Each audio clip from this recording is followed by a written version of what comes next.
framework that we work with, in that if there is surplus government land, that it is put to the market for disposal. So I suppose that there is that little bit of conflict, perceived conflict, with what we do and the policy that exists. So it's probably quite variable, I guess, depending on the politics of the day. But you mentioned that there's a framework you're working within there. Would you say you're more guided by that framework or the politics of the day when you're making those decisions? It is the framework. Yeah. So the government land transaction guidelines dictate that we are selling government land. Okay. Or surplus government land, I should say. Yeah. So that's what we work within. But in terms of what I have to do, we probably go over, I would say we would go over and above what would be necessary to disclose as part of a typical government sale of land. And why is that? I think it's a perception issue.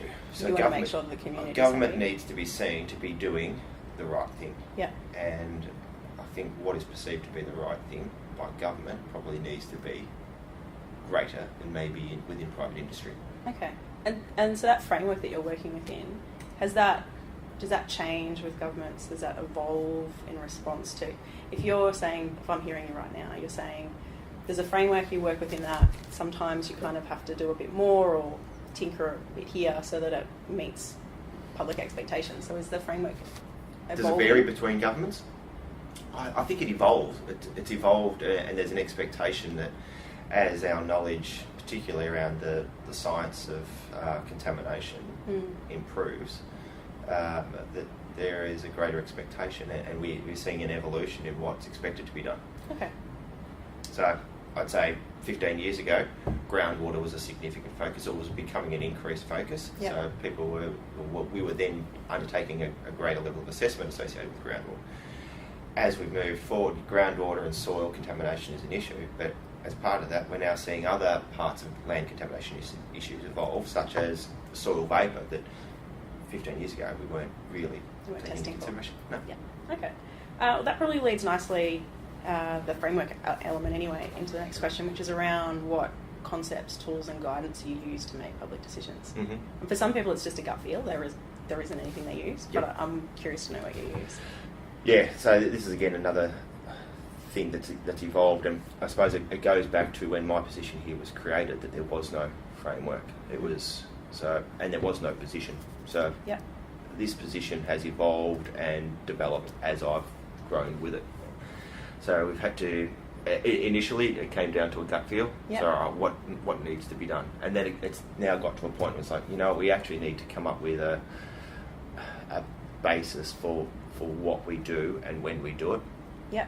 So from a government land perspective, managing contamination, I've developed a contaminated land management site assessment tool. Yeah. Which is, it's pretty much it's a policy document that my group now uses to determine the level of assessment that needs to be undertaken for each site. Yep. And at what point we determine whether a site is suitable for sale or we need to go back and do some further work. Yeah. So it really is... Is that the tool you came up with about 4 years ago? Yeah. Yeah. And I think it's a document I did send on to you. So it's really just it's a risk assessment tool that we've used. So it puts a little bit of rigour and robustness, and it gives us rather than being a subjective decision, it comes down to a semi-quantifiable assessment of the risk that exists to the site. You're sort of feeling like it's got a bit more objectivity to it. Well, if someone asks, how do you decide you're going to remediate this one but decide not to remediate that one, we'll say, I went through the risk assessment tool, that came out as a level 25, that one was number 20, that was 20.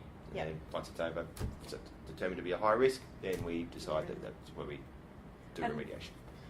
Presumably, because you helped design the tool, or came up with the tool, you find it works pretty well. Have you found that, like, May has had any feedback on it? Like, she finds it... I guess I'm trying to understand what frameworks help people and what... I don't think so. It's based on an EPA guidance document. Yeah. So there's some foundations there that we're relying upon for development of that